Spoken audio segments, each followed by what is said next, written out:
My life was in disarray when I accepted that job at the salon. I had just emerged from a difficult situation at a previous job, one devoid of support. I entered this new place with the hope of a fresh start, but I was undeniably anxious. I didn't know anyone and, in a way, felt like an outsider. It was in this context that I met Carolina. She possessed a positive energy, a quality that made you feel comfortable even on the worst days. On my first day, while I was still trying to grasp the salon's organizational system, Carolina approached me with a wide smile and said, "Relax, you'll figure it out. Let me show you how it works." And she did. Without haste, without condescension. It was in that simple act that our friendship began. Working alongside her was a relief. Whenever the day felt particularly challenging, Carolina had a joke ready, a funny story to share, and I felt safe with her. Our friendship quickly extended beyond the workplace. She invited me to lunch, and soon we were visiting each other's homes. It was a natural progression, as if we had always known each other. Interestingly, our husbands also became friends. This was something I hadn't anticipated, but it worked out perfectly. Dinner parties at home, outings to a local bar, it felt like we had formed a small family, and that was important to me. At that time, I felt I had finally found people I could rely on, people who were on my side. But there was something about Carolina that sometimes made me reflect. She had a powerful, almost magnetic presence. People were drawn to her, eager to be around her, and at times I wondered, am I the same to her? Or am I just another person? In her orbit? These questions crossed my mind, but never lingered for long. The friendship felt too solid for me to worry. The days at the salon had their ups and downs, as any job does, but Carolina made everything seem easier. Whether it was a demanding client or a last-minute problem, she always knew what to do. And of course, this only increased my admiration for her. I felt that with Carolina by my side, I could handle anything. Gradually, our connection deepened to the point where we couldn't go long without speaking. If something happened to me, Carolina was the first person I told, and she did the same for me. We became inseparable, as if fate had placed us in the same space for a greater purpose. Little did I know that fate could sometimes be cruel. Because deep down, despite my belief that Carolina was like a sister to me, she was hiding secrets. But at that time, I was blind to it all. The joy of having her in my life was what mattered most. It was a shock when Carolina told me she was separating from her husband. She arrived at the salon quieter than usual, and her characteristic smile was absent. During lunch break, she called me aside for a conversation, and as we spoke, she broke down. She cried like a child who had lost their footing. "It's over, Renata." "He left," she said, her eyes brimming with tears. It was then that I realized how human she was. I had always seen her as someone strong, but there was Carolina, completely vulnerable. Carolina shared the details of the arguments, the betrayals, and how the relationship had been strained for years. She had no family nearby, no one to confide in but me. And I? Well, I didn't hesitate to say, "If you need a place to stay, my home is open to you." Carolina initially hesitated, saying she didn't want to be a burden. But deep down, I knew she had no other option. When I told Ricardo, my husband, about my offer, he wasn't pleased. "Renata, it's not a good idea. You know how these things can end?"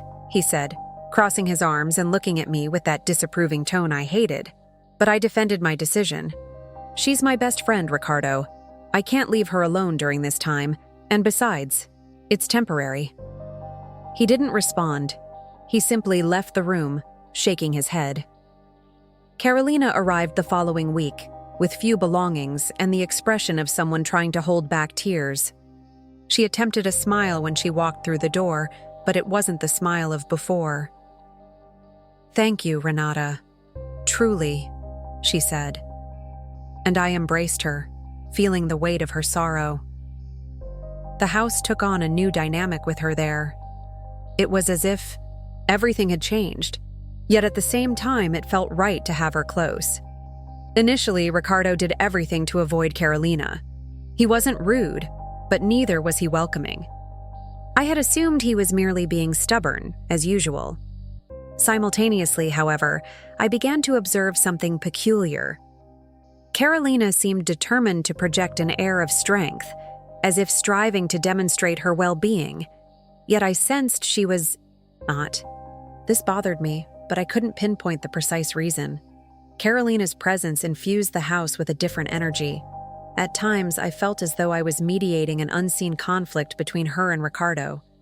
There were fleeting glances, awkward silences, nothing tangible, yet something that left me unsettled. Despite this, I continued to believe I had made the correct decision. After all, she was my best friend.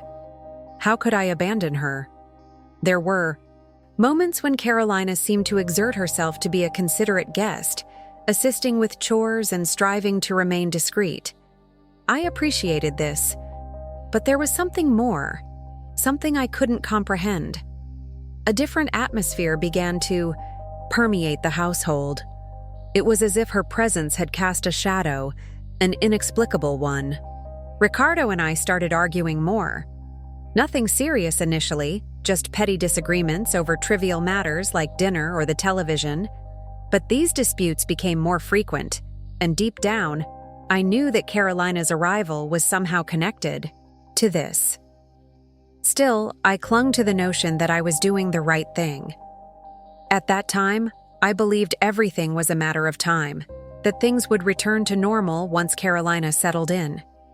I didn't know that my decision to offer her shelter would be the catalyst for something much larger, something that would irrevocably alter my life. Initially, everything seemed normal. Carolina helped around the house, maintained a light-hearted ambiance, and even seemed to ease the tension between me and Ricardo. For a while, her presence was even beneficial. But it wasn't long before things began to shift. Minor details, which I had initially tried to dismiss, now made perfect sense. It began with conversations I was excluded from.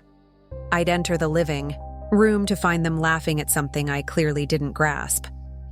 When I inquired about their conversation, the response was quick and dismissive. "Oh, just work stuff, nothing important." This was convincing, yet the frequency of these unimportant conversations started to unsettle me. One evening after dinner, Carolina and Ricardo remained in the living room while I cleared the dishes. When I returned, they were seated on the yatiao sofa, uncomfortably close. She was laughing at something he had said, but it wasn't just any laughter. It was a private, intimate kind of laughter, you know? As if they shared a secret joke I was not privy to. My stomach churned, but I forced myself to ignore it. Another thing began to catch my attention. Carolina seemed more meticulously groomed than usual. Her hair was always impeccable, her clothing noticeably tighter. "Are you seeing someone?" I asked, half joking. She laughed and changed the subject, offering no direct response. It was unusual, because she always shared everything with me. Why would she conceal this now? Ricardo also changed. He began leaving for work earlier and returning later. When I questioned him, he'd claimed to be overwhelmed, but he never seemed tired. Instead, he seemed more energized than usual. I wanted to believe him, but a nagging suspicion began to grow within me. This became even more apparent one evening. I was in my room, browsing my phone, when I heard muffled laughter emanating from the living room. The clock showed it was nearly midnight, and I thought, why are they still up? I slowly rose, and when I reached the doorway, they were seated on the floor playing cards.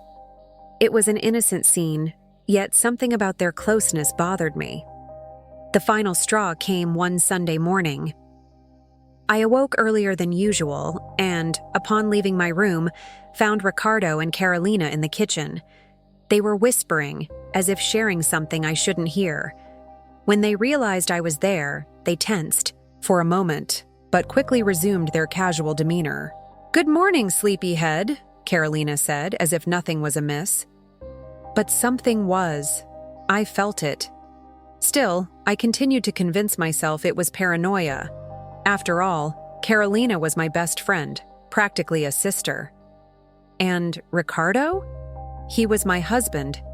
But deep down, a voice whispered that I should pay closer attention. I tried to ignore it, truly. Every laugh, every glance between them, every moment that seemed a little too intimate. I forced myself to believe it was all in my head. But we have a sixth sense, you know? We sense when something is wrong. And I felt it. I just didn't want to admit it. It was on a Friday night that everything crumbled. Ricardo was in the bathroom, and his phone lay on the coffee table. I had never been one to pry into his phone, never felt the need. But that night, something inside me urged me to look. And I did. The messages were there, stark and unyielding. Conversations with Carolina that began innocently, but quickly took on an overly intimate tone. "When are you going to tell her?" he'd asked in one message. My heart hammered. It was as if the ground had dropped out from beneath me. My body went cold. My hands trembled, and I read every word as if it could alter reality, but it couldn't. There, in black and white, was proof that I wasn't crazy. My mind was in turmoil. I could have confronted them then and there, but I didn't. I remember looking at the phone, at the words on the screen, and feeling something other than pain. It was anger. No, it was more than anger. It was a profound hatred, pulsing deep within my chest. When Ricardo emerged from the bathroom, he found the phone exactly where he'd left it. I was in the kitchen, feigning distraction with anything I could find. "Everything all right?" he asked, his tone casual. I replied with a forced smile. "Everything's fine." He noticed nothing. Carolina arrived shortly after, as if it were any other night. And me? I simply observed. That night, while the two of them laughed in the living room, I was in my room, plotting. What they didn't know was that from that moment on, nothing would ever be the same. I was no longer the Renata who forgave, who ignored, who let things slide. They had taken something precious from me, and I would do the same to them. That night, sleep evaded me.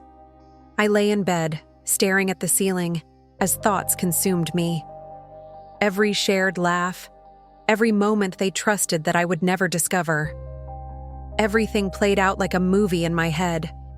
I wanted to scream, to banish them from my life immediately, but I knew that wouldn't be enough. No, I wanted them to feel what I was feeling. I wanted them to pay for what they had done.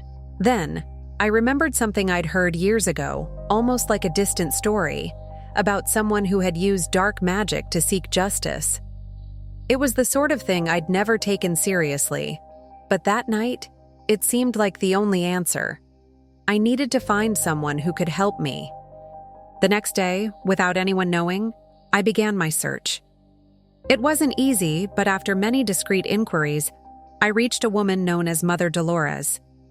They said she was powerful, that she was unparalleled in her understanding of the occult. I confess I felt nervous entering her home for the first time. It was a small place, with a strong scent of burning herbs and strange symbols on the walls.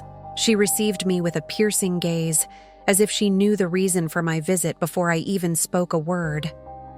"Mother Dolores," I began, my voice trembling. I need help." She smiled faintly and asked me to explain. When I finished, all she said was, "You know this comes with a price, don't you?" I nodded. In that moment, I was prepared to pay any price. She explained the ritual, every detail. The candles, the words, the personal items I would need.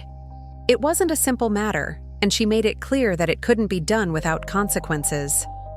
When you summon such things, something is always taken in return, she said. But I didn't care. I felt like they had already taken everything from me. What more could I lose? That night, I waited until the house was silent. Ricardo and Carolina slept soundly, while I prepared everything. The candles illuminated the room with a soft, almost sinister light. The words flowed from my mouth with a strength I hadn't known. I possessed. During the ritual, I felt something strange. The air felt denser, and the feeling of being watched was almost tangible. But I persevered. When I finished, a heavy silence descended upon the room. It was as if the world had paused for a moment. I sat on the floor, breathless, and for the first time that night, I felt at peace. I knew something had changed, and that, from that moment on, they would begin to pay. At first, it seemed nothing had happened. I even began to wonder if the ritual had failed. Days passed, and Carolina and Ricardo continued their routines as if nothing was amiss. I questioned if I had done something wrong or if it was all an illusion. But then, things started to shift. It was subtle, almost imperceptible. Carolina began complaining of constant headaches, something she'd never mentioned before. Initially, she joked about it. I think I'm getting old. But the headaches grew more frequent, and the laughter faded. Her radiance, once so captivating, began to wane. Her gaze held a different quality, as if something were consuming her from within. Subsequently, workplace mishaps began to plague her. Initially, minor incidents, dropping a shampoo bottle, forgetting client appointments. But these soon escalated. A significant client stormed out of the salon, enraged by Carolina's botched styling. This was a devastating blow. "I never make mistakes like this, Renata," she whispered, her eyes brimming with tears. I feigned empathy, but a dark satisfaction simmered within me. The magic was working. Ricardo, too, wasn't immune. He experienced unprecedented difficulties at work. Meetings were canceled, projects rejected without explanation. He returned home increasingly agitated, complaining about everyone and everything. Sometimes I found myself observing the two of them, pondering if this were merely the beginning. One evening, an unsettling event transpired. We were all gathered in the living room watching television when the lights flickered. It was fleeting, yet unnerving. Carolina quipped that it was a sign from beyond, but I didn't laugh. There was a palpable shift in the atmosphere, as if the house had become heavier. It was difficult to articulate, but I sensed it. The following day, Carolina confided that she hadn't slept soundly. "I've been having strange dreams," she confessed. "It feels like someone is watching me. I can't explain it." I dismissed it as stress, but I knew it was more than that. The magic was manifesting, and she was beginning to feel its effects. Meanwhile, I watched everything unfold with a detached intensity. Each stumble, each hardship, was a small measure of relief for me. But concurrently, a disturbing sensation began to emerge. At times during the night, I felt a presence, a strange sensation as if another being were there with me. Perhaps this was the consequence mine Dolores had mentioned. But I didn't succumb to fear. Not then. Their suffering was all that mattered. It wasn't long before Carolina's struggles intensified. What had begun as headaches and sleepless nights now felt like a draining of her vitality. Her once radiant face was now pale and weary. Dark circles deepened with each passing day. She was no longer the vibrant woman I knew. Carolina was fading before my eyes. Her salon work became a complete disaster. Clients began to desert her, initially due to minor errors, then escalating into outright catastrophes. One salon owner publicly reprimanded her.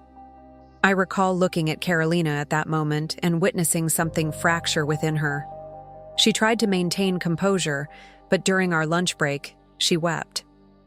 "I don't know what's happening to me, Renata," she sobbed. "Everything seems to be going wrong." I offered the comfort she expected, reassuring her that this was just a phase, that things would improve. But inside, I knew this was only the beginning. My plan was working far better than I'd imagined. At home, the situation became unbearable. Carolina barely ate or spoke. She spent hours confined to her room, emerging only for work. Even Ricardo, once so close to her, began to avoid her. Their interactions, when they did occur, were strained and irritable. The atmosphere in the house was stifling. One night, Carolina confided in me. She sat in the kitchen, her gaze distant, holding a cold cup of tea. "Renata, I feel something is wrong with me," she began. "It's not just stress. It's as if something is pursuing me." I feigned surprise, but the truth was, those words sent a shiver down my spine. She was experiencing precisely what I intended. I asked what she meant by something pursuing her, and she hesitated before responding. "I've been having dreams," she said. "Strange dreams, always the same. I'm walking through a dark place and someone is behind me. I can't see who it is, but I feel like it's someone who hates me." She looked at me as if seeking an explanation, but all I did was hold her hand and say, "You're just tired, Carol. This will pass." But it didn't. In the following days, she started avoiding the salon, claiming she lacked the strength to leave her bed. Even Ricardo seemed uneasy in her presence. The jovial couple who once whispered in the kitchen was gone. The tension between them was palpable, and this only reinforced my sense that the magic was working perfectly. Yet, something started to trouble me. Throughout the night, sleep evaded me. A persistent feeling of being watched, a sensation that had begun immediately following the ritual, intensified. Occasionally, I'd awaken in the dead of night, the room shrouded in an almost oppressive silence, as if the air itself had grown heavier. Yet, I pushed these thoughts aside. After all, what mattered was that Carolina was paying for her actions. The atmosphere in the house was so tense that any movement seemed like a spark. Carolina rarely left her room, and Ricardo spent more time outside the house than within. The silence between the three of us was deafening, yet simultaneously felt burdened by an unseen weight. I knew the moment was approaching, the moment to definitively end this. That night, Carolina finally broke the silence. She called me to the living room, her voice trembling.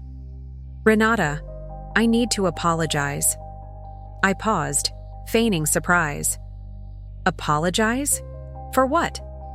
She lowered her head, as if searching for the right words. "I've been a terrible friend, and I think you know what I mean." My heart pounded, but I maintained a calm expression. I yearned to hear, word for word, what she had done. I became involved with Ricardo," she confessed, her voice barely a whisper. "It was a mistake, I know, but I was so lost, and he seemed to care for me." I laughed. It wasn't a joyful laugh, but a bitter, ironic one. "Care for you?" I questioned, rising from my chair. "Did you truly believe he cared for you? You both thought I'd never discover the truth, didn't you?" Carolina began to weep, but I did not relent. "You came to my home, Carolina. I offered you shelter, support. And this is how you repaid me? By becoming involved with my husband?" Ricardo entered the room at that moment, drawn by the commotion. He looked at us, confused, but before he could speak, I turned to him. "And you? What do you have to say? Or will you pretend you were unaware of our conversation?" He attempted to justify himself, stammering something about confusion, about not wanting any of this to happen.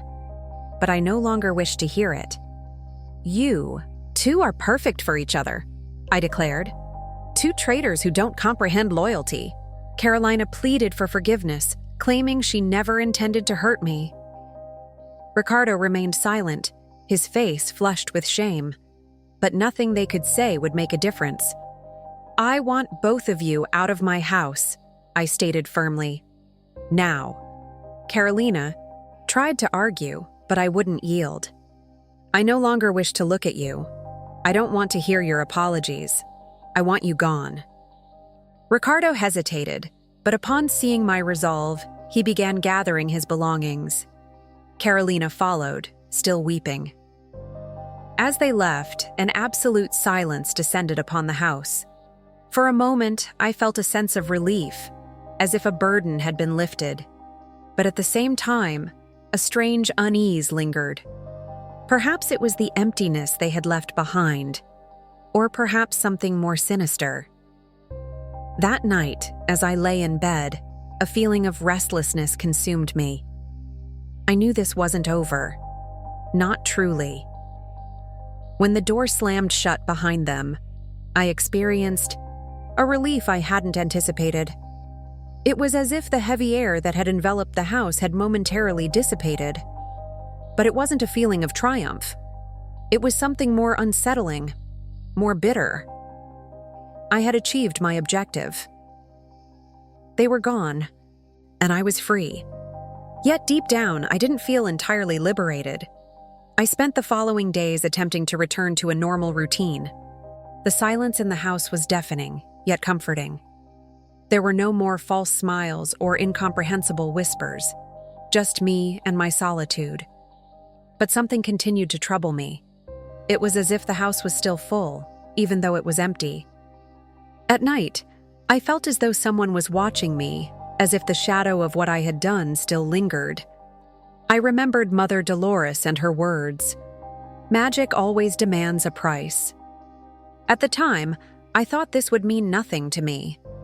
I believed I had already lost everything. But now, alone in that house, I began to understand. Revenge came at a cost. It took something from me, too. Gradually, I realized my anger hadn't subsided. I still thought of them, still felt the weight of their betrayal, and at the same time, I questioned if they had paid enough for their actions. This consumed me. Each time the memory of their betrayal surfaced, the hatred returned, but now mingled with something I didn't want to acknowledge. Guilt. Had I gone too far? Had the magic, with all its suffering, truly been worth it? Looking back, I realize vengeance transformed me. I was no longer the Renata who once believed in forgiveness and fresh starts. I became someone colder, more cautious, but also more solitary. Was this what I desired? Yet, there was something undeniable. They betrayed me. They deserved it. But sometimes, alone in the quiet of the night, I'd question, did I also deserve what happened to me? This question haunted me, for the answer wasn't simple. Vengeance is a poison. Initially, it seems sweet, almost liberating, but gradually, it eats away at you from within. Today, I know the harm I wished upon them left its mark on me too. And these scars are deeper than any pain they may have felt. But there's something I've learned. One cannot turn back the clock. All we can do is move forward. And even though the shadows of the past linger, I know I am stronger now, more discerning. I will never again trust so blindly in another. Today, looking at everything that transpired, I can say I am a different person. Not the same Renata who once blindly believed in friendship and love, nor am I the woman consumed by vengeance, who thought inflicting suffering on others would bring peace. I'm somewhere in between, attempting to find my place amidst the rubble of what's left behind.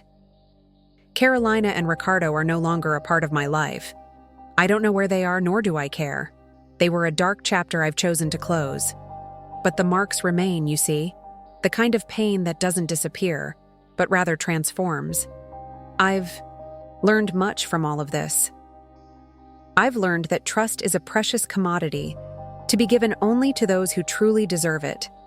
I've learned that not everyone who stands beside us wishes us well. But above all, I've learned that hatred is never the answer. It's a fire that consumes, and ultimately, No one emerges unscathed. Could I go back and do things differently? Perhaps. Perhaps I would have confronted Carolina and Ricardo earlier, expressed my feelings without resorting to what I did.